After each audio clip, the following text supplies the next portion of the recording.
একটা গল্প বলি। একটা ছেলে একটা মেয়েকে অনেক ভালোবাসতো। হঠাৎ তাদের মধ্যে ঝগড়া শুরু হয়।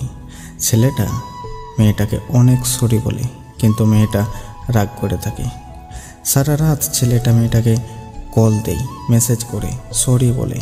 এভাবে সকাল 10:30 বেজে যায়। মেয়েটা ঘুম থেকে উঠেই ছেলেটার মেসেজ দেখে মেয়েটার সাথে সাথেই অনেক কল দেয় এবং SMS করে বলে, ঘুমিয়েছিলাম, সরি।